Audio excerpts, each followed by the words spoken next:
Major ডালিম আজকে বলেছে, মেজর ডালিম বেঁচে আছেন। গতকালকে সাক্ষাৎকার দিয়েছে সাংবাদিকের ইলিয়াসের পেজে। আল্লাহু আকবার বলেন। মিথ্যা বানোয়াট। শেখ মুজিবের কখনো স্বাধীনতা চাই নাই, শেখ মুজিবের কখনো স্বাধীনতা চাইনি। শেখ মুজিবকে মারা হয়েছে মেজর ডালিমের স্ত্রীর সাথে তার ছেলে শেখ কামাল অপকর্ম করেছিল, এজন্য মারা হয়েছে। কথা বলেন না কেন? উল্টা বিচার না কইরা মেজর ডালিমের চাকরি সে খেয়েছিল। ছেলের বিচার না কইরা মেজর ডালিম, উনি যদি বাংলাদেশে থাকতো শহীদ জিয়ার পরে উনি ক্ষমতা পাইতো। কথা বল না কেন? মেজর ডালিম বলেছে 30 লক্ষ শহীদ বাংলাদেশে হয় নাই, 3 লক্ষ শহীদ হয়েছে। লক্ষ লক্ষ ধর্ষণ হয় নাই, মাত্র 2 থেকে 3 জন মহিলা ধর্ষণ হয়েছে। আল্লাহু আকবার বলেন। বাংলাদেশকে ভারত সহযোগিতা করেছিল, এই জন্য বাংলাদেশটাকে ভারত রঙ্গরাজ্য বানাতে চেয়েছিল।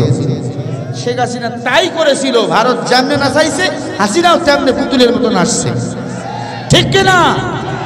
আমি ইলিয়াস ভাইরে সেলুট জানাই, আমি ইলিয়াস ভাইরে সেলুট জানাই, মেজর ডালিম সাহেবকে সেলুট জানাই।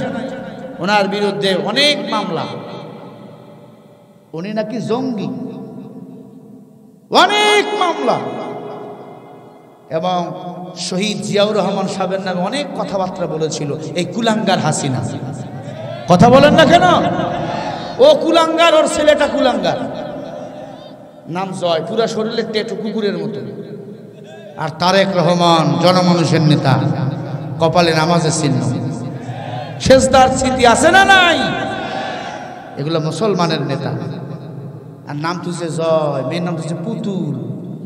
হায় রে নাম রে, এগুলো নাম শুনলে শয়তানও হাসে। কথা কর না কেন? আল্লাহ এই সমস্ত কুলাঙ্গার থেকে আমার দেশটাকে হেফাজত করেন। কি ভাব ছিল কুকুরগুলার ছাত্রলীগের, কিন্তু আমি অমুক লীগ। এখন পাইলে মানুষ কুত্তার মতো মারে। ছাত্রলীগকে মারা ফরজ, এখন ছাত্রলীগকে মারা ফরজ। কারণ এরা আমার বাংলাদেশের নিরাপরাধ আলেমদেরকে এরাই ফাঁসির জন্য আন্দোলন করেছিল। ঠিক কিনা? তবে কোরআনের পাখি মরে নাই, কোরআনের পাখি মরে নাই, উনি হলো শহীদ। আমি আয়াত যে ভূমিকায় পড়েছিলাম, ওয়ালা তাকুলু লিমান ইয়ুকতালু ফি সাবিলিল্লাহি আমওয়াত বাল আহইয়াউ ওয়ালাকিন লা তাশউরুন। যারা দ্বীনের জন্য, ইসলামের জন্য জীবন দেয়, এরা মরে না, এরা হলো শহীদ। শহীদদেরকে আল্লাহ বিনা হিসাবে জান্নাতের মেহমান বানিয়ে দেয়। জোরে করে আল্লাহু আকবার। আমরাও শহীদের তামান্না বুকে নিয়ে মরতে চাই। রাজি আছেন না নাই?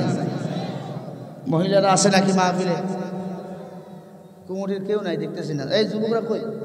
প্রতিদিন নারীদের ভক্ত হইয়া থাইকা বাংলাদেশকে 50 বছর পিছন দিকে নিয়ে গেছে। মেয়েদের হাত ছেড়ে দাও, আল্লাহওয়ালাদের হাত ধরো, বাংলার জমিন সামনে এগিয়ে যাবে। কোরআনওয়ালাদের হাত মজবুত করে ধরো। নারী পথভ্রষ্ট করে, গোমরা করে যেই ব্যক্তি, যেই ছেলে, যেই যুবক, যেই মুরব্বী স্ত্রীর কথা মতো চলে, আল্লাহর কসম সঠিক পথের দিশা সে পায় না। আমগো দেশে এ ভাই, এই কুমড়ি কারা, এই বাইরে কথা বলে কারা, এগুলো এত চিল্লা চিল্লি? আরে আল্লাহ, যদি এলোমেলো হয়ে যায় কিয়ামত পর্যন্ত দায়ী থাকবেন আপনারা। এখানে এখন কোরআন হাদিসের সবক হবে। আমি শিক্ষক, আপনারা ছাত্র। আমি ডক্টর, আপনারা রুগী। ট্রিটমেন্ট যদি ভুল হয় রুগী মরে যায়, ঠিক না? কোরআন হাদিসের বয়ান যদি ভুল হয় গুনাহ হয়ে যাবে, সওয়াবের পরিবর্তনে নেক হবে না, গুনাহ হয়ে যাবে। আল্লাহ আমাদের হেদায়েত দান করেন, বলেন আমিন। ইনশাআল্লাহ কিছুক্ষণ সময় দিবেন তো? রাজি আছেন আপনারা? কারা কারা রাজি আছেন একটু হাত তুলে দেখান। হাত সোজা করেন, সোজা করেন, আরো সোজা করেন মিয়া, সোজা করেন, সোজা করেন। হাতগুলো ফুটাইয়া দেন, বলেন মারহাবা। আরো জোরে বলি মারহাবা, চিল্লে বলেন, হাত লড়াইয়া দেন, জোরে বলি আল্লাহু আকবার। হয় নাই, আরো জোরে বলেন। এদিক দিয়ে হাতিবান আওয়াজ দিবেন, হাতিবান্ধা দিয়ে, পাটগ্রাম দিয়ে, বুড়িমারি, স্থলবন্দর দিয়ে আওয়াজ যেন দিল্লি চলে যায় শেখ হাসিনার কানে, কারণ চট করে ঢুকতে চায়, আরো যেন ভয় না আসে। জোরে বলে আল্লাহু আকবার, আরো জোরে বলে আল্লাহু আকবার। ছুটে যায় শাহজালালের নির্ভীক সৈনিকেরা, খতম কর গোবিন্দের ওই চালা চামুন্ডা গোলা।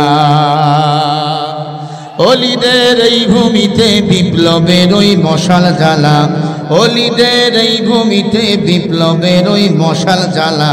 ছুটে আয় শাহজালালের নির্ভীক সৈনিকেরা, খতম কর গোবিন্দের ওই চালা চামুন্ডা গোলা। শাহজালালের আশা ছিল আল কোরআনের জ্বলবে আলো, শাহজালালের আশা ছিল আল কোরআনের জ্বলবে আলো। সে আলো জ্বলিয়ে দিতে বিপ্লবের ওই মশাল জ্বালা, সেই আলো জ্বলিয়ে দিতে বিপ্লবের ওই মশাল জ্বালা। ছুটে যায় শাহজালালের নির্ভীক সৈনিকেরা, খতম কর গোবিন্দের ওই চালা চামুন্ডা গোলা। অলিদের এই ভূমিতে বিপ্লবের ওই মশাল জ্বালা, অলিদের এই ভূমিতে বিপ্লবের ওই মশাল জ্বালা। ছুটে আয় শাহজালালের নির্ভীক সৈনিকেরা, খতম কর গোবিন্দের ওই চালা চামুন্ডা গোলা। শাহজালালের পাক ভূমিতে আসে যারা ভাগ বসাতে, শাহজালালের পাক ভূমিতে আসে যারা ভাগ বসাতে। ভারতের দালাল ওরা পরাও ওদের জুতার মালা, ঠিক কিনা?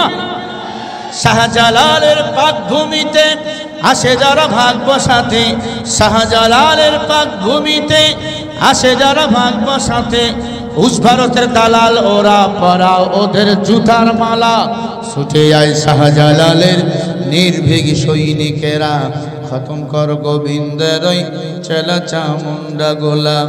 অলিদের এই ভূমিতে বিপ্লবের ওই মশাল জ্বালা, অলিদের এই ভূমিতে বিপ্লবের ওই মশাল জ্বালা। ছুটে আয় শাহজালালের নির্ভীক সৈনিকেরা, খতম কর গোবিন্দের ওই চালা চামুন্ডা গোলা। একটু আওয়াজ দিয়ে বল আল্লাহু আকবার। গোয়ার গোবিন্দ বাংলার জমিন থেকে ইসলাম বিদায় করতে চেয়েছে, শাহজালাল আল্লাহর ওলি আল্লাহু আকবার বলে স্লোগান দিয়েছে। এই জমিন থেকে গোয়ার গোবিন্দর সব সম্পদ পতন হয়ে গেছে, গোয়ার গোবিন্দর 12টা বেজে গেছে, গোয়ার গোবিন্দের লাশটা পর্যন্ত এই জমিনে খুঁজে পাওয়া যায় নাই। কারণ মুসলমানের আওয়াজ বেঈমানের জন্য হলো ঘূর্ণিঝড়। মুসলমান নামাজ পড়ুক আর না পড়ুক আল্লাহকে মানে, রোজা রাখুক আর না রাখুক আল্লাহকে মানে, মারে গালি দিলে মেনে নেয়, কিন্তু আল্লাহ নবীরে যদি কেউ গালি দেয় ওরে জবাই না করা পর্যন্ত ঘরে ফিরে যায় না, ঠিক কিনা? ইসলামের জন্য আমরা মরলে শহীদ, বাঁচলে আমরা গাজী। আল্লাহ বলেন ওয়ালা তাকুলু লিমান ইউকতালু ফি সাবিলিল্লাহি আমওয়াত বাল আহইয়াউ ওয়ালাকিন লা তাশউরুন।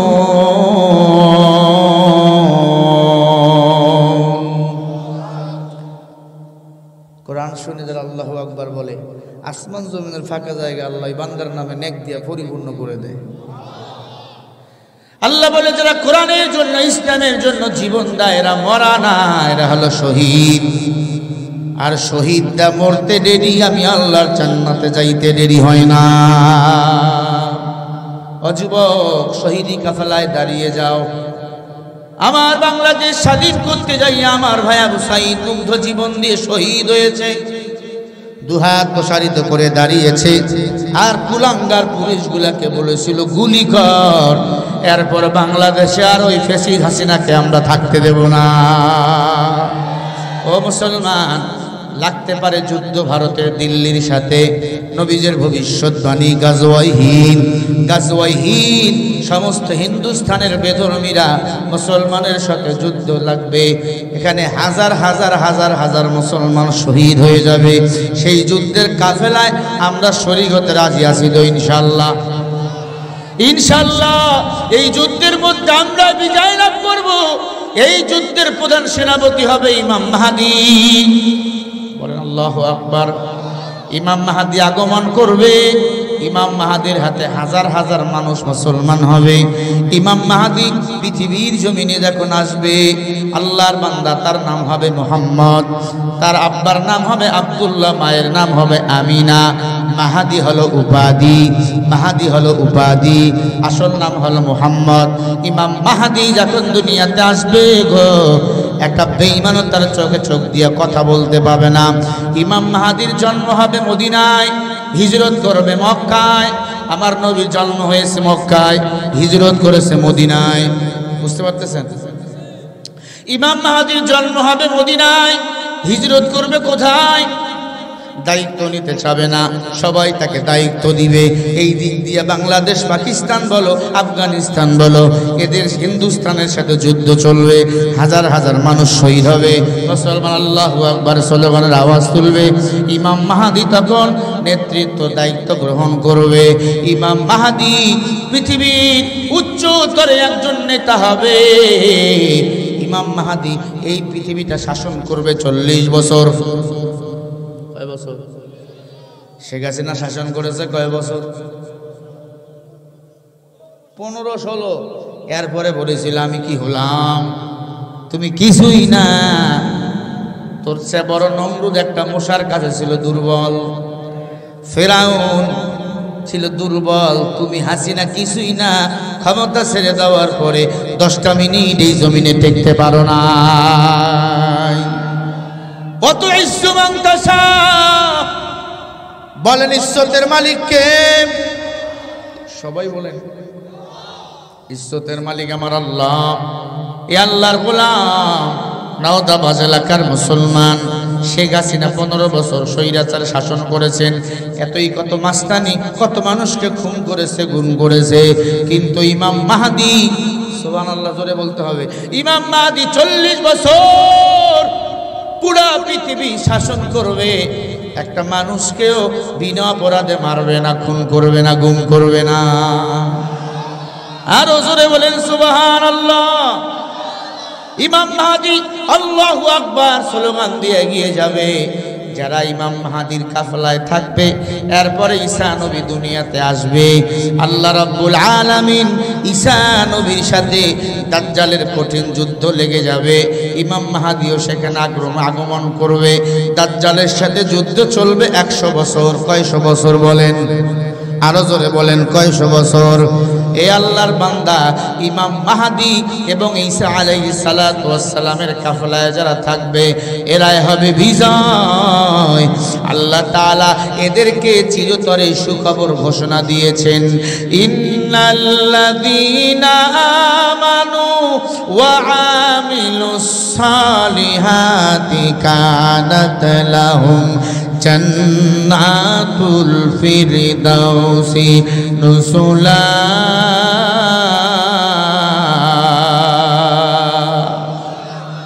হুজুর ইমাম মাহদীকে চিনবো কেমনে? হাতে থাকবে তসবির দানা, জিকির করবে আল্লাহর। কপালটা হবে চাওড়া, চুলগুলো হবে বাবরি লম্বা, লাকটা হবে খাড়া। আল্লাহু আকবার বলে। কপাল হবে, সবাই বলে, চওড়া, নাক হবে লম্বা, মাথার চুলগুলো হবে লম্বা, উঁচু হবে উঁচু, লাল বর্ণের মানুষ হবে, ফর্সা বর্ণের। আমার নবীর মতো সুন্দর হবে, নবীর কাছাকাছি। ইমাম মাহদী হবে ফাতেমার বংশধর, ফাতেমার বংশে আসবে ইমাম মাহদী। আসল নাম হলো মুহাম্মদ, और मार नाम हलो आमिना, बाबार नाम হবে আব্দুল্লাহ। একবার জোরে বলেন আল্লাহু আকবার। ইমাম মাহদী একবার জোরে বলেন আল্লাহু আকবার। পুরা হিন্দুস্তান থরথর করে কাঁপতে থাকবে। আল্লাহু আকবার বলেন। আল্লাহ সেই পাওয়ার দিয়া ইমাম মাহাদিকে দুনিয়ায় পাঠাবে। আমরা সেই ইমাম মাহাদির কাফেলায় শরীক হতে চাই তো ইনশাআল্লাহ। কারা কারা চাও দুটি হাত তুলে দেখাও। লিল্লাহে তাকবীর, আর লিল্লাহে তাকবীর। এই মৃত্যুর নাম হয় যে শহীদ, বাঁচলে হয় গাজী। এ পথে মরলে মহান প্রভু আল্লাহ থাকেন রাজি। ময়দানেতে লড়াই করে জান্নাত কাই করে না, যদি জীবনটা বিলাতে চাও, যদি রক্ত ঝরাতে চাও, দিনের পথে খোদা রাহে জীবনকে বিলিয়ে দাও, যদি জীবনটা বিলাতে চাও, যদি রক্ত ঝরাতে চাও।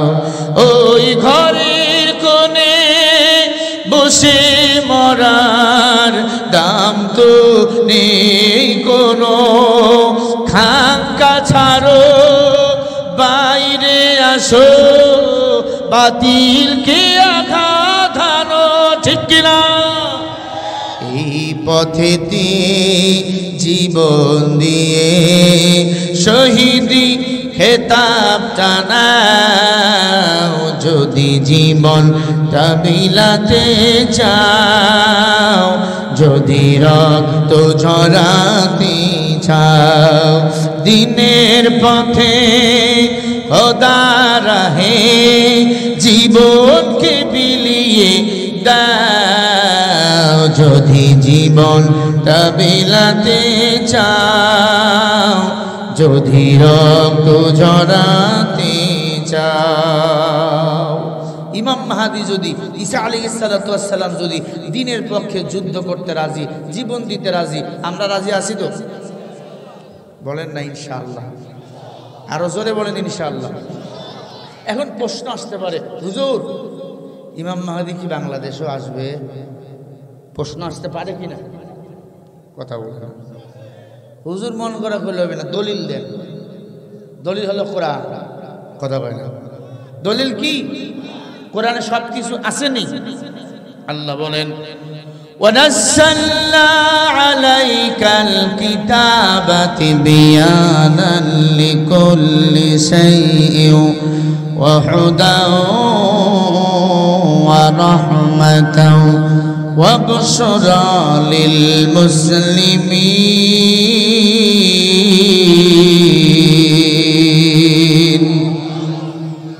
নাজিল করেছে আলাইকা, তোমাদের প্রতি কিতাব। কিতাবের নাম কি? মুহাব্বতে বলেন না, জোরে বলেন। আল্লাহ বলে তিবিয়ানাল লিকুল্লি শাই, আমি আল্লাহ কোরআনে সব কিছু দিলাম, কোনো কিছু বাদ দেই নাই। ওয়া হুদাও, এ কিতাব হেদায়েতের কিতাব, সুবহানাল্লাহ। ওয়া রাহমাতাও, এ কিতাব রহমতের কিতাব। এ কিতাব যারা মানে তারা হেদায়েত পায়, ঠিক না? এ কিতাব যারা মানে তারা রহমত পায়। প্রমাণ আমরা হুজুরেরা কি, আমরা দাওয়াত খাই না, তোমরা দাওয়াত পাও না, খালি খানার উপর আছি। গতকাল খাইছে সিরাজগঞ্জ, আজ এখানে আল্লাহ যদি খাওয়ায় আগামীকাল আছে 2টা। রংপুর আছে, বদরগঞ্জ একটা, বাতনাগরিব, আর 10টা থেকে আছে একটা ওই পীরগঞ্জ। আল্লাহ যদি খাওয়ায়, এরপরে আল্লাহ যদি খাওয়ায় 8 তারিখ চলে যাবো সেই বাগের হাট। কে খাওয়ায়? আমি বুঝাচ্ছি, অহংকারী নয়। কোরআন যারা মানে আল্লাহ 1 নম্বরে হেদায়েত দেয়, 2 নম্বরে রহমত দেয়। আর রহমতের মালিক কে? আরো জোরে বলেন কে? যারা কোরআনী শিক্ষা অর্জন করেছে, আল্লাহর কোরআন সিনাই নিয়েছে, এদের মর্যাদা কম না বেশি? ওরে খাওন আর খাওন, রমজান আসতেছে, না খাইলে মুসাল্লি বেজার। হুজুর আমার বাড়ি খায় না, হুজুর আজ আমার বাড়ির মিলাদ, হুজুর আমার বাড়ি, সিরিয়াল নেওয়া লাগে হুজুরের কাছে, ঠিক নেই? রিক্সা চালাও যদি খাওয়ায়, গরু ছাড়া খাওয়ায় না। মুরগি তো ভাও। তোমরা বলো হুজুরের দর, মোল্লার দর মসজিদ পর্যন্ত, খবরদার হুজুরের গালি দিবি না। হুজুরের গালি দিলে তুই মারা গেলে ওই হুজুর তোমার জানাজা পড়াবে, তখন যদি উজু ছাড়া জানাজা পড়ায় খবর আছে, ঠিক নেই? ও আল্লাহর বান্দারা, আল্লাহ বলে এ কোরআনে সব কিছু দিয়েছি, কোনো কিছু বাদ দেই নাই। হুদাও, এ কিতাব হিদায়াতের কিতাব, ও রহমতাও, এ কিতাব রহমতের কিতাব, অবশ্যই লিল মুসলিমিন, এই সুসংবাদটা মুসলমানের জন্য। মুসলমান যদি আল্লাহর কোরআন নামে রহমত পাবে, হেদায়েত পাবে, বিনিময় পরিণাম ফল জান্নাতের মেহমান হয়ে যাবে। বলেন সুবহানাল্লাহ, আরো জোরে বলেন সুবহানাল্লাহ। সবার দিলের তামান্না জান্নাতে যেতে চাই, চাই তো? কথা বলে না, চান? কারা কারা একটু হাত দেখা। ইনশাআল্লাহ বলেন, জোরে বলেন ইনশাআল্লাহ। আল্লাহ তুমি তাকায়া দেখো, আমাদের জান্নাত দান করে দিন, বলেন আমিন। এখন বসেন, আপনি জান্নাত যাবেন, দলিল নেন। ক্বালা রাসূলুল্লাহি সাল্লাল্লাহু আলাইহি ওয়াসাল্লাম, মান ক্বালা লা ইলাহা ইল্লাল্লাহ দাখালাল জান্নাহ। হাদিস বললাম, এবার তরজমা শুনে সুবহানাল্লাহ বলবেন প্রাণ খুলে। আল্লাহ নবী আমার বলেন, কোন উম্মত যদি একবার জবান দিয়ে দুনিয়ার জীবদ্দশায় পড়ে লা ইলাহা ইল্লাল্লাহ ফাদখালাহুল্লাহুল জান্নাহ, আমার আল্লাহ একদিন নয়তো একদিন ওই বান্দাকে জান্নাতের মেহমান বানাইয়া দিবেন। আরো আসতে বলেন সুবহানাল্লাহ। এই আল্লাহর বান্দা একদিন নয়তো একদিন জান্নাতে যাব, এই আশায় যদি নেক আমল করা ছেড়ে দেন, কপালটা মন্দ হয়ে যাবে। আখিরাতের জিন্দেগির সমান দুনিয়ার হায়াত 1.5 মিনিটের। কয় মিনিট? 1.5 মিনিটের দুনিয়া। এই দুনিয়া কিছুই না, এই দুনিয়া পাইয়া ভুলে যেও না। আল্লাহর গোলামি করো, আল্লাহর গোলাম হয়ে সারা জীবন কাটাও। আল্লাহ বলে, গোলাম কেন তুমি আমি আল্লাহর গোলামি করবা না? আলাম নাজআলিল আরদা মিহাদা ওয়াল জিবালা আওতাদা ওয়া খালাকনাকুম আসওয়াজা ওয়া জাআলনা নাওমাকুম সুবাতা ওয়া জাআলনাল লাইলা লিবাসা ওয়া জাআলনান নাহারা ওয়া মাআশা ওয়া বানাইনা ফাওকাকুম সাবআন শিদাদা وجعلنا سراجا وهاجا وأنزلنا من المعصرات ماء سجاجا।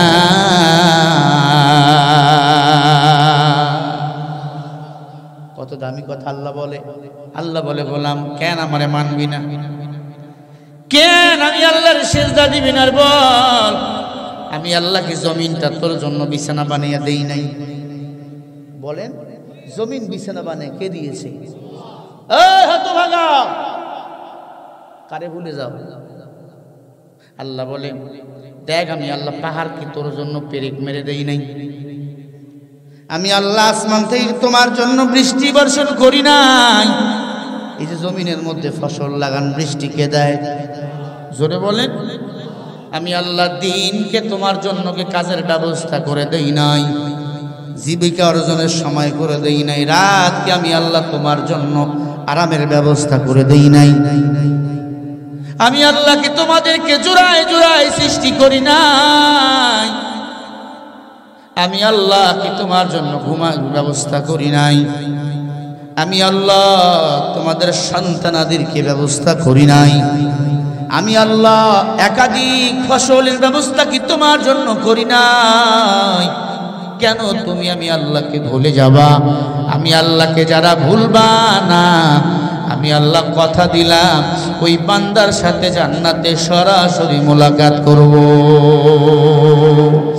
ফামান কানা ইয়ারজু লিকা রাব্বিহি ফালইআমাল আমালান সালিহা ওয়ালা ইউশরিক বিইবাদাতি রাব্বিহি আহাদা।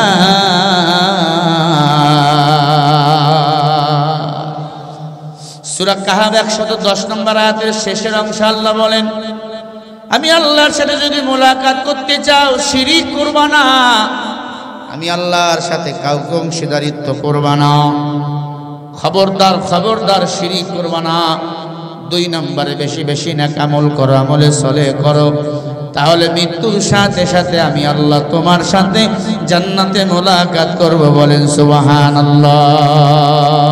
हकीकत से तो दुनिया बे खबर है, दुनिया की नुमाइश से पर नजर है। গুনাহমুক্ত জিন্দেগি যাপন করে কবরে যাও, ওই কবর আল্লাহ তোমার সাথে মোলাকাত করবে। কিন্তু যদি যারা পরিমাণ গুনাহ নিয়ে কবরে যাও, 2 পাশের মাটি এমন জোরে চাপ মারবে রে বাবা, পাঁচের হাড্ডিগুলো আটার মতো গুঁড়া হয়ে যাবে।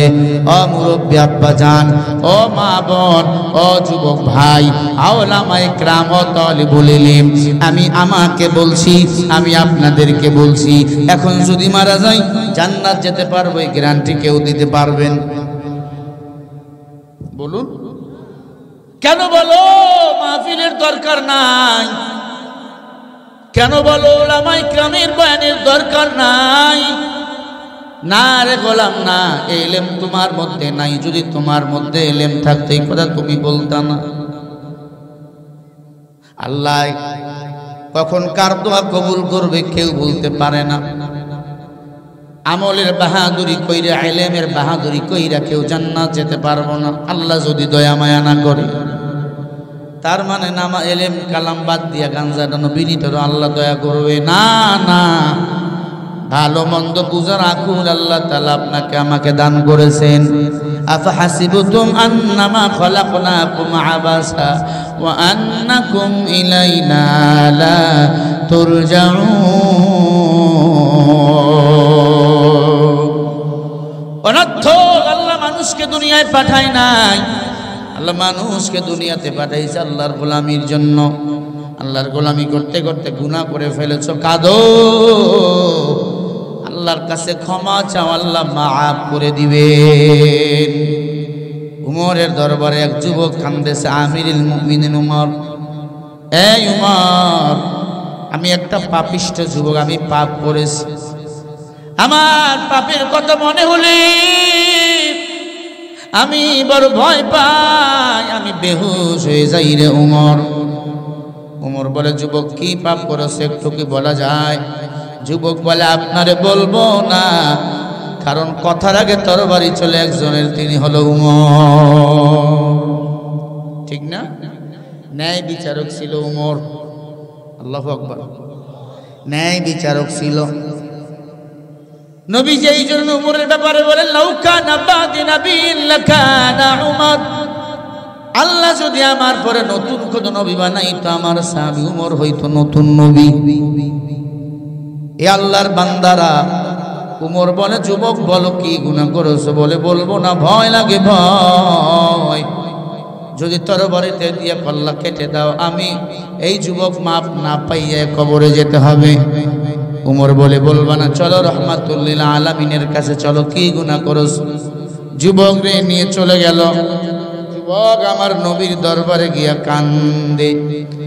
আল্লাহ নবী ডাক দিয়া বলে, রে যুবক কি হয়েছে বলো? যুবক কাঁদতে কাঁদতে চোখ দিয়ে দাড়ি মুবারক ভিজতেছে, বুক ভিজে যাইতেছে। বলে, যুবক কি করেছো, কি অন্যায় করেছো বলো? বলে, নবী আমি একটা খারাপ যুবক, উপরে সুফি আমারে মনে হয় আমি বড় ভালো মানুষ, আমার পরিবার আমাকে সবাই সম্মান করে, কিন্তু আমি গোপনে এমন একটা পাপ করেছি, এই পাপের কথা শুনলে আপনি আমাকে তাড়াই দিবেন। আল্লাহ নবী বলে, কি পাপ করেছো রে যুবক? বলে, নবী আমার এলাকায় একটা বিশাল বড় কবরস্থান রয়েছে, যত মানুষ ওই কবরস্থানে দাফন করা হয়েছে রে পয়গম্বর, আমি গোপনে গোপনে যাইয়া ওই কবর খনন করে তাদের কাপনের কাপড়গুলো চুরি করে বাজারে বিক্রি করেছি। একদিন নয়, 2 দিন নয়, 1 বছর নয়, টানা 10 বছর আমার পরিচয়, আমি হলাম কাপন চোরা। ও নবী, উলঙ্গ বানাইয়া লাশগুলাকে কবরের মধ্যে ফেলাইয়া রাখতাম, আমি কাপন চোর ছিলাম, কাপন চোর। কিন্তু নবী, এই কাপন চুরি করে ক্ষান্ত হই নাই, মদিনার একটা সুন্দরী মেয়ে মারা গেল, আমার কানে আওয়াজ আসলো, আমি সেই কবরস্থানে চলে গেলাম। সুন্দরী মেয়েটাকে কি বল দাপন করে তার পরিবারের লোক বাসায় চলে গেল। আমি একা একা গর্ত খনন করে, আগে থেকে কোদাল নিয়ে রাখছি কবরস্থানে, একা একা কবরটা খনন করে কবরের ভিতরে ঢুকলাম। মেয়েটার মুখের কাপড়টা সরাইলাম, এত সুন্দর, এমন সুন্দর মেয়ে আমি কোনোদিন দেখি নাই রে পয়গম্বর। আমি মেয়েটার কাপড়ের কাপড় খুলে ফেললাম, উলঙ্গ বানিয়ে ফেললাম।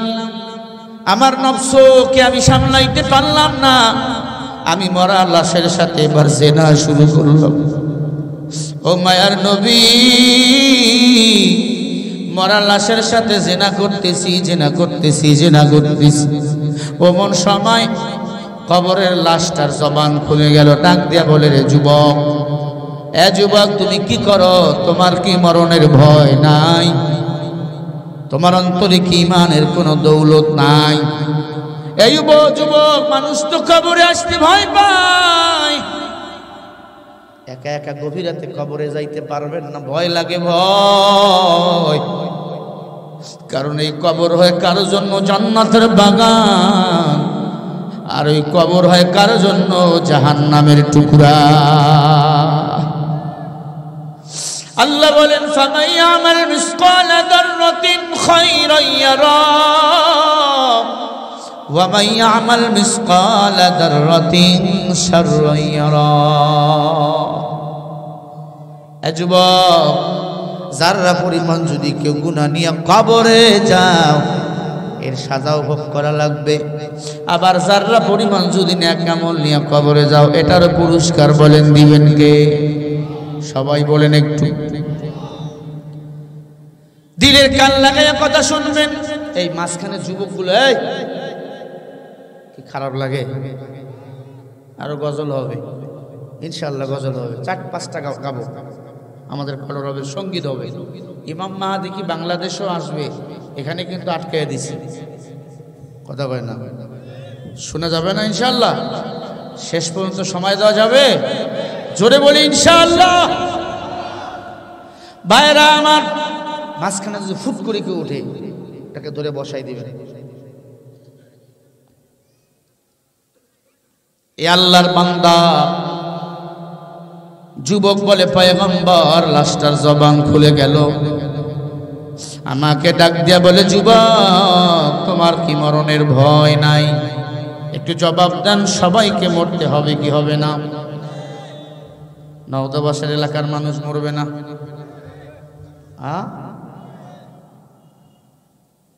হায়াতের মালিক কে?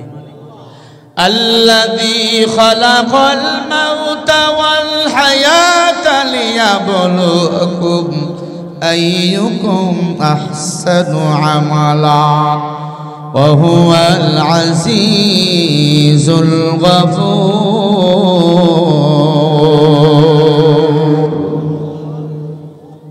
আল্লাহ বলে, বান্দা, হায়াতের মালিক আমি আল্লাহ, মৌতের মালিক আমি আল্লাহ।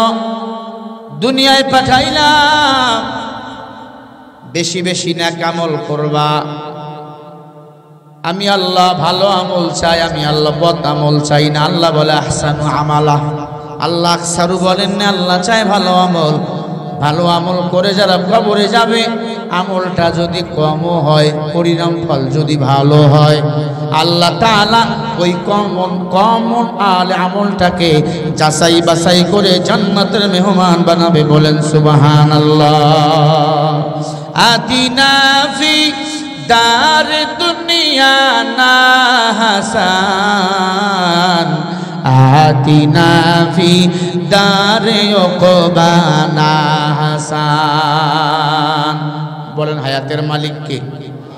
আল্লাহ যদি বাঁচায়, বাসের ধাক্কা খাইয়া ট্রাকের সাথে বাড়ি লাগে, আর পরে বেঁচে যায়, ঠিক নেই? আল্লাহ যদি মারে, জমিনের মধ্যে উষ্ঠে খাইয়া পড়ে, আর পরে মরে, ঠিক না ভাই? ঠিক। আজ থেকে 2 বছর আগে ঢাকার ঘটনা। 10 তলা বিল্ডিং থেকে ছোট্ট একটা বাচ্চা খেলতে খেলতে 10 তলা বিল্ডিং থেকে নিচে পড়ে গেছে। মানুষ দৌড় দিয়ে গেল, বাচ্চা বুঝি হত্যা হয়ে গেছে। একজন পুলিশ অফিসার সার্জেন্ট ছিল, রাস্তার পাহারাদার ট্রাফিক পুলিশ ছিল, তার কাছে এসে পড়েছি। তিনি তো মনে করেছিল বাচ্চাটা বুঝে ভর্তা হয়ে গেছে, তার মা 10 তলা সিঁড়ি থেকে নাইমা যাইতেছে। পুলিশ অফিসার বলে, হুজুর তাকায়া দেখলাম ছোট বাচ্চাটা যখন পড়ছে মনে করছি বুঝি ভর্তা হয়ে গেছে। তাকে যখন কোলে নিলাম ছোট্ট বাচ্চাটা, তাকায়া দেখলাম এক্সরে করে দেখলাম একটা পশমের ক্ষতি তার হয় না। দেখেন না, ধাক্কা ট্রাকের অ্যাক্সিডেন্ট হইয়া, বাসের অ্যাক্সিডেন্ট হইয়া বাপ মারা যায়, মা মারা যায়, ছোট্ট বাচ্চাকে আল্লাহ বাঁচায়। কারণ ছোট্ট বাচ্চা মাসুম ফেরেশতার সমান। এ আল্লাহর বান্দা, আল্লাহ যদি পারে, আল্লাহ তাআলা ফকিরকে বাদশা বানাইতে পারে, বাদশাকে ফকির বানাইতে পারে।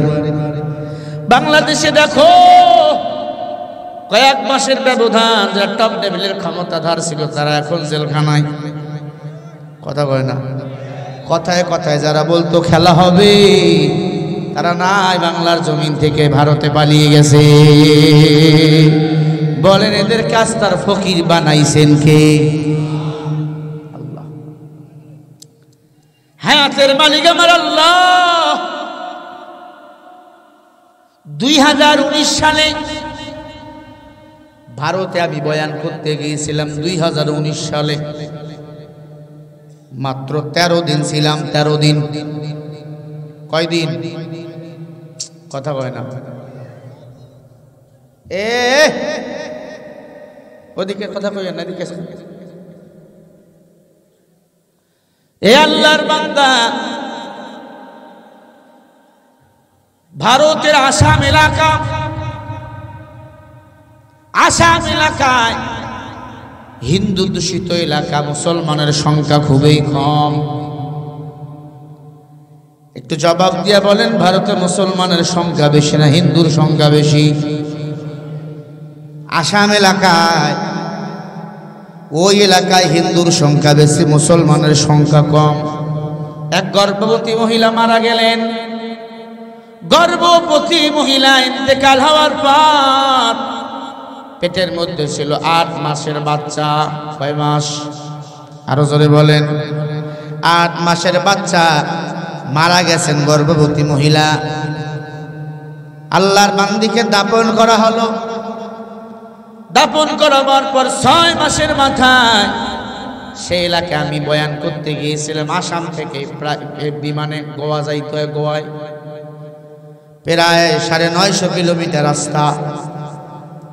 ইন্ডিয়া রুপিতে টাকা নেয় প্রায় 3900 রুপি নেয় বিমানের টিকিট। আল্লাহর বান্দা, 6 মাসের মাথায় হিন্দুরা সকালবেলা হাল চাষ করার জন্য জমিনে যাইত। ছোট্ট একটা মুসলমানের কবরস্থান ছিল। ওই কবরস্থানের মধ্যে ছোট্ট বাচ্চার আওয়াজ শোনা যায়। কবরস্থানের মধ্যে ছোট্ট বাচ্চার আওয়াজ। হিন্দু মানুষ ভয় পেয়ে গেছে। 1 দিন শুনে, 2 দিন শুনে, 3 দিন শুনে হঠাৎ করে কেমন জানি মনে হয়ে গেল। গভীর রজনীতে একদিন আল্লাহর বান্দা ভোরবেলা গরুর হাল নিয়ে হাল চাষ করার জন্য জমিনে যাইতেছিল। কথাটা শুনেন, শিক্ষা এখানে আছে। ওই কবরস্থানের মাঝখান দিয়ে রাস্তা। আসলে আমাকে এলাকায় কবরস্থানের রাস্তা, কাছ দিয়ে রাস্তা বা মাঝখান দিয়ে রাস্তা। অনেক কবরস্থান আছে অবহেলিত, আছে না? আফসোস, এটি আফসোস। মরার পরে যেই জায়গায় মানুষ থাকবে সেই জায়গা আজকে আমরা অবহেলিত হয়ে বানাইছি। ভাইরা আমার, আল্লাহর বান্দি মহিলা ওই যে কবরস্থানে ইন্তেকাল করেছেন 8 মাসের সন্তান পেটে নিয়ে। হিন্দু ভদ্রলোক কবরস্থানের মধ্যে আওয়াজ, ছোট্ট বাচ্চা কাঁদতেছেন। কান্নার আওয়াজ শুনে দৌড় দিয়া চলে গেছেন মসজিদের পাশের মসজিদে। ইমাম সাহেবরে ডাক দিছে, হুজুর কি করেন? বলে আমি এখন আজান দেবো, ফজরের আজামাত হবে। বলে একটা করুণ দৃশ্য আমি কয়েকদিন থেকে শুনতেছি আমার কানের মধ্যে, ছোট্ট একটা বাচ্চার আওয়াজ। আশেপাশে কোথাও তো ঘর বাড়ি নাই, ফাঁকা জায়গায় শুধু মসজিদ আর আপনাদের মুসলমানের কবরস্থান। ওই কবরের ভিতর থেকে ছোট্ট বাচ্চা কান্নার আওয়াজ আমার কানের আসতে কানের মধ্যে আসতেছে। হুজুর যদি যাইতেন একটু দেখতাম কোথায় থেকে কান্নার আওয়াজ আছে। হুজুর বলে কেমনে সম্ভব, আশেপাশে কোনো বাড়ি নাই, কেমনে সম্ভব বাচ্চার আওয়াজ আসবে। ফজরের নামাজ শেষ করলো, শেষ করাবার পর ইমাম সাহেব মুসল্লিদেরকে নিয়ে ওই কবরস্থানের কিনারায় আসলো। কবরস্থানের কিনারে আসতে আসতে আসতে আসতে খুব কাছাকাছি চলে আসলো, কোথাও কান্নার আওয়াজ নাই। মাঝে মাঝে ওই যে 6 মাস আগে যেই মহিলাকে দাফন করেছে নতুন কবরস্থানের কাছে ইমাম সাহেব কানটা লাগাইয়া দিল। কানটা লাগাইয়া দিয়ে দেখে ওই কবরের মধ্যে ছোট্ট শিশুর কান্নার আওয়াজ। ইমাম সাহেব বুঝতে বাকি নাই কবর থেকে আওয়াজ বাইর হইতেছে। ছোট্ট একটা ফুটা করলেন, দেখি বড় ফুটা তো করা যায় না, কারণ অনেক কবরে সাপ থাকে, পোকামাকড় থাকে, জাহান্নামের আগুন জ্বলে, আগুন জ্বলে। ও মুসলমান, ওই এলাকায় বয়ান করতে গেছি, ইমাম সাহেব এসে আমার কাছে ঘটনা বলতেছে। হুজুর এমন আল্লাহর খেলা। আল্লাহর বান্দা ইমাম সাহেব বলে আমি ছোট্ট গর্ত করে দেখি, যেই মহিলাটা 6 মাস আগে ইন্তেকাল করেছে তার পেটের ভিতরে যে বাচ্চাটা ছিল, ওই বাচ্চাটা দুনিয়া আইসা তার মায়ের বুকের দুধগুলি পান করতেছে। মা তো মারা গেছে, কেমনে সম্ভব? আল্লাহ যদি চায় মরা খেজুর গাছকে জিন্দা বানায়। হজ যারা করেছেন সৌদি আরবের জমিনে মরা খেজুর গাছ কিনারায় নবী হেলান দিয়ে খুতবা দিয়েছি, খেজুর গাছ এখনো জিন্দা। আল্লাহু আকবার। ওই টাইপের জমিনে বেঈমানরা যখন আমার নবীকে পাথর মেরেছে, নবী একটা পাথরের কিনারায় লুকাইছে, ওই পাথরটা এখনো ভাসমান। কিয়ামত পর্যন্ত এই পাথরটা ভাসমান থাকবে। জোরে বলেন আল্লাহু আকবার। বলেন সব খেলাগুলি কার? ইমাম সাহেব বলে হযরত আমরা কবর খনন করলাম, ছোট্ট বাচ্চাটাকে টান দে, কিন্তু ছোট্ট বাচ্চাটা মায়ের বুকের স্থান ছাড়ে না। কারণ ছোট্ট বাচ্চা জানে মায়ের স্থান থেকে দুধ বাইর হয়, মায়ের স্থান ছাড়লে আমি কই যাব। এরপরে বড় কষ্ট করে ছোট্ট বাচ্চাটাকে আমরা উপরে তুললাম। ছোট্ট বাচ্চাটার বয়স হয়েছিল প্রায় 4 মাসের মতো। 8 মাস পেটে ছিল, 2 মাস যাওয়ার পর আল্লাহ পাক দুনিয়াতে কবরের ভিতরে জন্মগ্রহণ করাইছেন। এরপরে বাচ্চাটা এখন ভালোই আছে, বাচ্চাটা এখন তার দাদির কাছে আছে, দাদার কাছে আছে। তবে বাচ্চাটা আল্লাহওয়ালা, ঘর থেকে বাইরে যায় না। সন্তানটা কন্যা সন্তান ছিল, এমনই তাহাজ্জুদ গুজারি, এমনই কোরআনওয়ালা, ইসলামওয়ালা আল্লাহর বান্দি। নিজের চোখে তো তার মায়ের কবর দেখেছে, নিজের চোখে তার মার কবর দেখেছে, এবং তার মায়ের সাথে কবরে কি কি আচরণ হয়েছে সেটাও মনে হয় দেখেছে। ঠিক না বে ঠিক? জোরে বলেন। এ আল্লাহর বান্দা, আল্লাহ হায়াতের মালিক, আল্লাহ মাউতের মালিক। মৃত্যু মায়ের পেট থেকে জিন্দা সন্তানকে বাইর করতে পারেন কে? কাদের কুদরত দারি বার কামাল আনতা রব্বি আনতা হাসবি জুল জালাল। খেলা কার? আরো জোরে বলেন। এরে আল্লাহর বান্দা, যুবক নবীজির দরবারে চোখের পানি ছেড়ে দিয়ে বলে, নবী আছে মনে? নবী আমি লাশের সাথে জিনা করে ফেললাম। মরা লাশটা ডাক দিয়ে বলে, রে যুবক, এতগুলো লাশ তুই আমার নাপাক বানিয়ে ফেললি। এই নাপাক হালতে আমি আমার আল্লাহর আদালতে কেমনে দাঁড়াবো রে যুবক? এরে যুবক, তোমার কি মরণের ভয় নাই? এ যুবক, আল্লাহর আদালতে তুমি কেমনে দাঁড়াইবা? ও নবী গো, আল্লাহ বলেন, আলা ইলাল্লাহি তাসিরুল উমুর। আলা মানে সাবধান, ইলা মানে দিকে, ইল্লা মানে আল্লাহর দিকে। ও মানুষ, আল্লাহরে মানো আর না মানো, আল্লাহর কাছে ফিরে যেতেই হবে। সত্য না মিথ্যা? কত পারছেন? আরে গোষ্ঠী গেলে 100%, কোটি কোটি % সত্য, ঠিক না ভাইরা আমার? যুবক বলে নবী আমি এরপরে কাপড়ের কাপড় নিয়ে চলে আসলাম, খাইতে পারি না, ঘুমাইতে পারি না, আমার স্ত্রীর সামনে লজ্জায় দাঁড়াই না, সন্তানের সামনে লজ্জায় দাঁড়াই না, এই কথা কাউরে বলি নাই, আমার আল্লাহরে বলছি আর আপনাকে বললাম। আল্লাহর নবী ডাক দিয়া বলে কপাল পরা দূর হ, তোর মতো গুনাহগার আর কেউ নাই, দূর হয়ে যা, দূর হয়ে যা।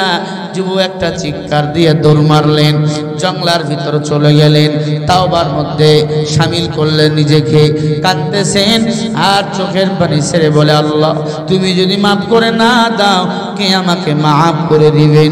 আমার আল্লাহ বলেন কুল ইয়া ইবাদিয়াল্লাযীনা আসরাফু আলা আনফুসিহিম লা তাকনাতু মির রাহমাতিল্লাহ ইন্নাল্লাহা ইয়াগফিরুয যুনুবা জামিআ ইন্নাহু হুয়াল গফুরুর রহিম।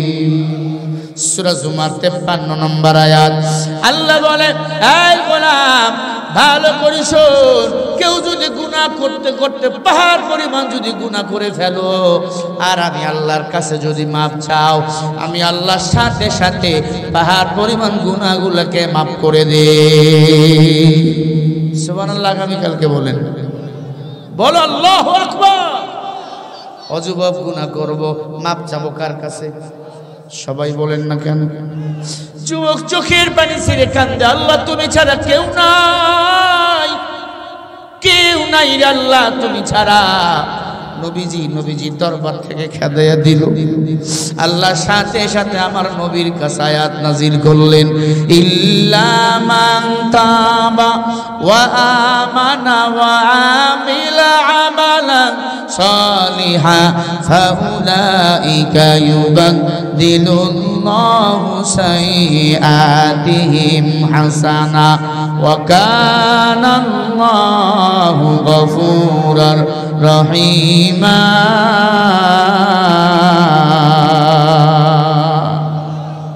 সূরা ফুরকান ৭৭ নম্বর আয়াত। এবার তরজমা শুনলেন, আয়াত শুনলেন, এবার তরজমা শুনেন, প্রাণ খুলে বলবেন সুবহানাল্লাহ। আল্লাহ বলে ইল্লা মান তাবা ওয়া আমানা ওয়া আমিলা আমালান সালিহা। আল্লাহ বলে যারা তাওবা করে, আল্লাহ বলে যারা তাওবা করে আর নেক আমল করে আর আমি আল্লাহর কাছে ক্ষমা চাই, আমি আল্লাহ তখন ওই তওবাকারীর গুনাহগুলোকে নেক বানিয়ে দিই। আরো জোরে বলেন, আমি আল্লাহ শুধু নেক বানিয়ে দেই না, ওয়া কানাল্লাহু গফুরুর রহিমা, ওই বান্দাকে ক্ষমা করে দেই, ক্ষমা করে দেই। বান্দার নামটা যখন জান্নাতের খাতায় আমি আল্লাহ লেখিয়ে দেই।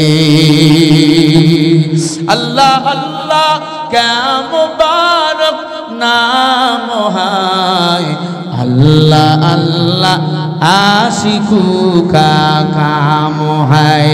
একটা কাপন ছোড়া যুবক, একটা লাশের সাথে জিনা করা যুবক যদি আল্লাহর কাছে মাপ চাওয়ার পরে তাওবা করে, আল্লাহ পাক তখন গুনাহগুলোকে নেক বানিয়ে দেয়।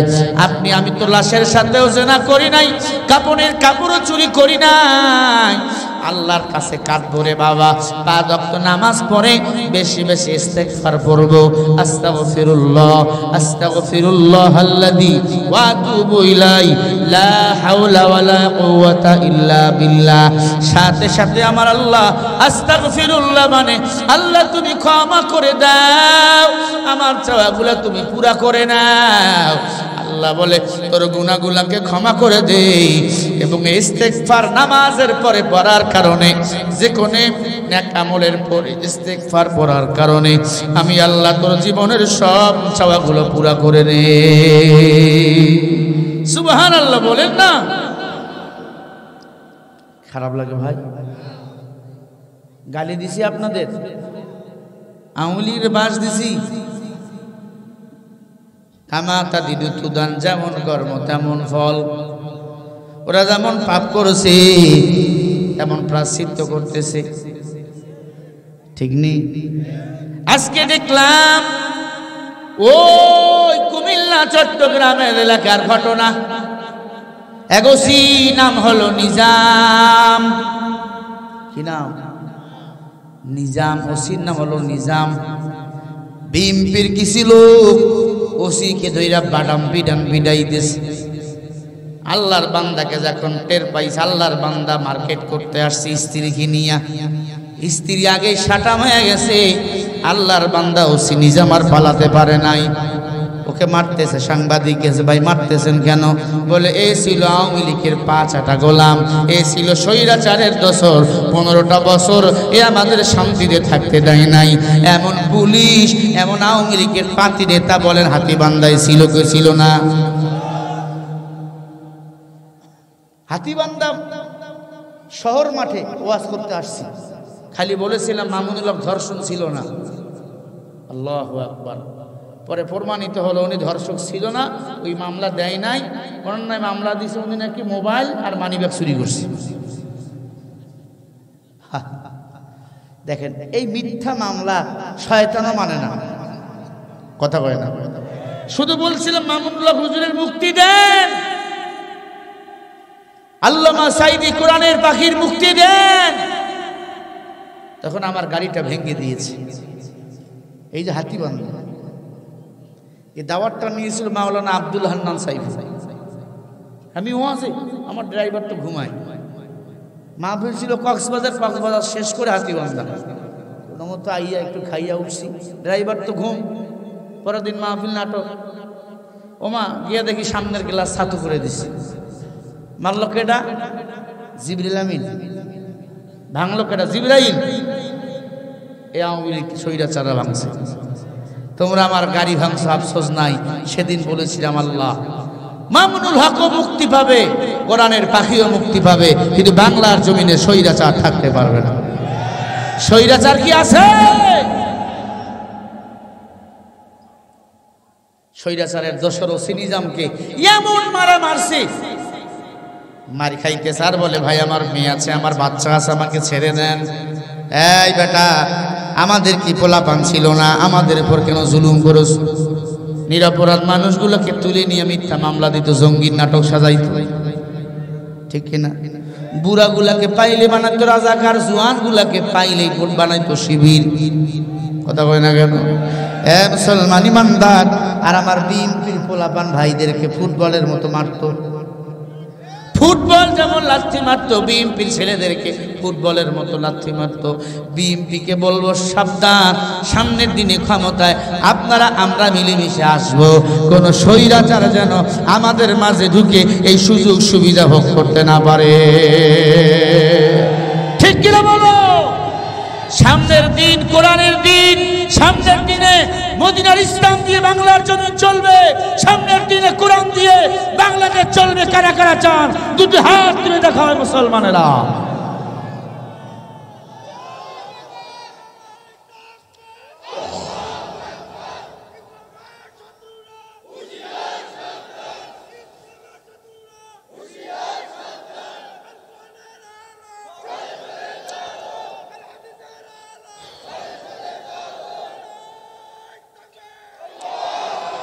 নাস্তিকতা নে পাঞ্জাব, দিন ইসলাম জিন্দাবাদ। নাস্তিকতা নে পাঞ্জাব, দিন ইসলাম জিন্দাবাদ।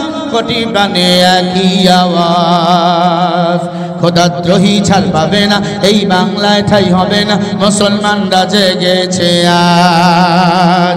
জোর কদমে সামনে চলো, বজ্র কণ্ঠে এগিয়ে চলো, সবাই মিলে একই তালে দাও না স্লোগান, লিল্লাহে তাকবীর। দুই হাত উঁচু করে আমার নবীজি নিজেই স্লোগান দিছে। আমি কোন বড় হুজুর, দুই হাত উঁচু করে এমনি, যেটা হাত তুলবে না বুঝবেন এটা দিল্লির দালাল।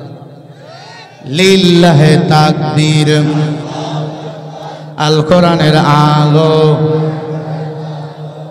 ঘরে ঘরে ডাইরেক্ট সংসদে আল কোরআনের আলো, কোরআন হাদিস যেখানে, আলেম ওলামা যেখানে, সুদ ঘুষ যেখানে, যৌতুক আছে যেখানে, স্বৈরাচার যেখানে, লিল্লাহে তাকবীর। মুসলমানের এই দেশেতে নাস্তিকদের ঠাঁই নাই, নাস্তিকদের পক্ষে যারা তাদের কোনো রক্ষা নাই। এই দেশেতে থাকতে হলে কোরআন মানতে হবে, কোরআন না মানলে তারা বিতাড়িত হবে। জোর কদমে সামনে চলো, বজ্র কণ্ঠে এগিয়ে চলো, সবাই মিলে একই তালে দাও না স্লোগান লিল্লাহে তাকবীর। সবাই সবাই, আমি কিন্তু ভুলি না, হাত তুলি এমনি লিল্লাহে তাকবীর। আল কোরআনের আলো সংসদে চালো, কোরআন হাদিস যেখানে, আলেম ওলামা যেখানে, লিল্লাহে তাকবীর। ইসলামের জন্য দেশের হয়েছে জন্ম, ইসলামের বিরুদ্ধে গেলে দেশ হবে ভিন্ন।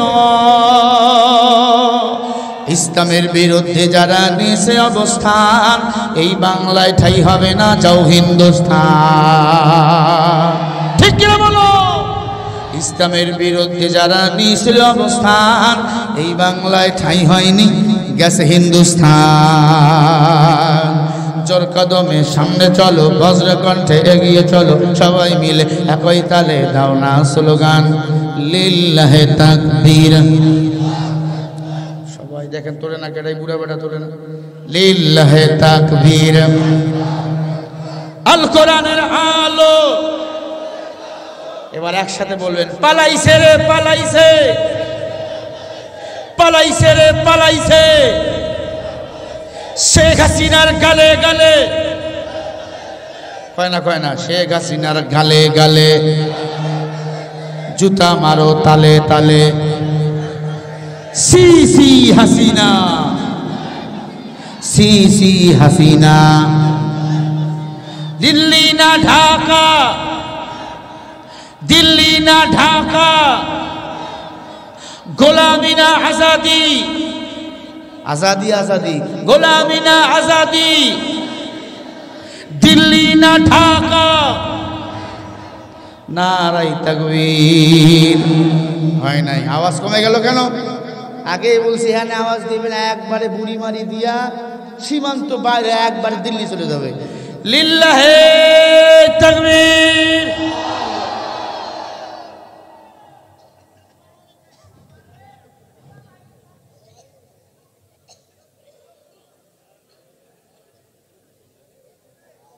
ভাই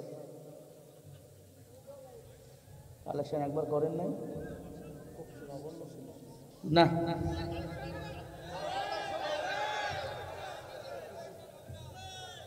কি একবার করছেন না? কি ঠিক আছে না? নাই, লিল্লাহে তাকবীর। কি ছিল না লোক? মাহফিল যুব সমাজ মসজিদ লেখছো কেন? আমাদের খারাপ করিও না, ওয়াজটা শুরু করছি, করতে দাও। এই যে গুতা গুতি খামসা খামসি ভালো লাগে না। আল্লাহ কবুল করেন, বলেন আমিন। চিল্লে বলেন আমিন। বেজার হইতেছেন ভাইরা আমার? ওসি নিজাম যত অপরাধ করেছে, তার মতো যত ওসি অপরাধ করেছে, প্রত্যেকটার বিচার বাংলাদেশে আমরা দেখতে চাই। কথা বল না কেন? শুধু ওসি না, এসআই থেকে কনস্টেবল পর্যন্ত 20,000 টাকা বেতন, কোটি কোটি টাকার মালিক তারা কেমনে হয়? প্রত্যেকটার উপযুক্ত প্রমাণ দিয়ে বিচার এই জমিনে করতে হবে। এবং প্রতিটি আওয়ামী লীগের ওই কুকুরগুলা সহ এদের বিচার করতে হবে। গ্রাম পর্যায়ে যত পাতি নেতা আছে, বিচার ছাড়া একটাওকে বাংলার জমিনে ঢুকতে দেওয়া হবে না। কথা ঠিক কিনা? মহিলারা কি আছে? কম না বেশি? অনেক। মহিলাদের জন্য কিছু বয়ান করা দরকার, কারণ এরাই ছিল এতদিন বাংলাদেশের স্বৈরাচার সরকার। কথা বলেন না কেন? আম্মা জান, 7টা দোষ যদি কোনো নারীর মধ্যে থাকে ওই নারী ইহুদি নারীর সাথে জাহান্নামে যাবে। কয়টা দোষ? আপনার বউ, আপনার মা, আপনার বোন, তাদের মাঝে এই 7টা দোষ আছে কিনা একটু ভালো করে যাচাই বাছাই করে নিয়ে যাবেন। অনেকের মনে চায় বিবি বেয়াদবি করে বউরে মারতে মনে চায়, মারবেন না, নির্যাতন মামলা দিবে। তবে ইসলাম বলেছেন 5টা কারণে স্ত্রীকে মারা জায়েজ আছে। কয় কারণে? 1 নম্বরে মা বাবার খেজমত যদি না করে স্ত্রীকে মারবেন, ইসলাম কোনো মামলা নিবে না। 2 নম্বরে স্বামী যদি বলে রে বিবি একটু সাজুগুজু করো, তোমারে দেখবো, অনেক দিন থেকে সাজুগুজু করো না, ঠোঁটে একটু লিপস্টিক দাও, কপালে একটু টিপ দাও, হাতে চুড়ি পরো, নতুন শাড়ি পরো, আজকে তোমাকে নিয়ে একটু হাতিবান্ধা শহরে বেড়াতে যাব। স্ত্রী যদি বলে না পারবো না, তখন মারা জায়েজ আছে। কথা কয় না? গাজাও খাই নাই, ঘুমাইও নাই, হাসা কথা। নবীজির হাদিস, মিসকাতুল মাসাবির হাদিস। 3 নম্বরে স্বামী যদি স্ত্রীর সাথে মিলামিশা করতে চায়, কাছে নিয়ে আসতে চায়, স্ত্রী যদি বলে না শরীরটা ভালো না, আল্লাহ নবী বলে তখন স্ত্রীকে মারা জায়েজ আছে। আল্লাহ নবী আমার বলে ও নারীর দল, তুমি যদি রুটি বানাও, গোস্ত যদি ভুনা করো, স্বামী যদি হাত ধরে ডাক দেয় বা চোখের ইশারায় যদি মিসকল দিয়ে বলে আসো, রুটি বানা বন্ধ, গোস্ত সিদ্ধ করা বন্ধ, আগে স্বামীকে সন্তুষ্ট করতে হবে। বলেন সুবহানাল্লাহ। পুরুষরা খুশি, জায়গা মতো ওয়াজ লাগাইছে। এই বুড়ার দল, এই চাষ আবার আজকে নিও না যাইয়া, এমনি শীতের আপ, বুড়ি খুব বিপদে। 4 নম্বরে স্ত্রী যদি ইচ্ছা করে নামাজ ছাড়িয়া দেয়, রোজা ছাড়িয়া দেয়, তখন মারা জায়েজ আছে। 5 নম্বরে স্বামীর অনুমতি ছাড়া যদি ঘরের বাইরে যায়, স্বামী বলে পর্দা কর, বউ যদি কয় পর্দা করব না, ঘরে থাকবো না, স্বামীর আনুগত্য করব না, বেড়া গলাকে বলে সার, লম্বা সালাম দেয়, তোমাকে সারও কয় না, সালামও দেয় না, তখন বউরে একটু বানাইবেন। কথা কয় না? এই 5টা কারণে মেয়েদেরকে মারা জায়েজ আছে। 1 নম্বর কারণ মা বাবার যদি সেবা না করে। 2 নম্বর কারণ স্বামী যদি সাজতে বলে, বউ যদি না সাজে। 3 নম্বর কারণ স্বামী যদি ভালোবাসতে চাই, স্ত্রী যদি রাজি না থাকে। 4 নম্বর কারণ বিনা কারণে নামাজ যদি ছেড়ে দেয়, বিনা কারণে যদি ছেড়ে দেয়। 5 নম্বর কারণ স্বামীর অনুমতি ছাড়া যদি ঘরের বাইরে যায়। কিস্তিওয়ালাকে চেয়ারটা মুছে একবারে কাপড়ের আনসেলা দিয়ে, ঠিক না রে বাপ, সার সার করে খালি ফেনা তোলে। ও কও পড়ে নাই স্কুলে, এও পড়ে নাই, মাদ্রাসা আলিফও পড়ে নাই, সার সার মানে কুকিল পাখির কুকিলের ডাক ফুটছে মুখ দিয়া, আর স্বামীর সাথে তুই মুই আচরণ করে। আছে না নাই? হ্যাঁ, বুড়ার আওয়াজ মনে লাগছে। এ আল্লাহর বান্দা যুবক, এই 5টা কারণে স্ত্রীকে মারা জায়েজ আছে। হুজুর মারবো কোথায়? 1 নম্বরে এখানে মারবা, 2 নম্বরে 2 বক্ষর মাঝখানে মারবা, 3 নম্বরে তল পেটের নিচে মারবা, 4 নম্বরে জিহ্বার মধ্যে মারবা। এদের জিহ্বা বড় খারাপ, ঘরের কথা পরে কয়,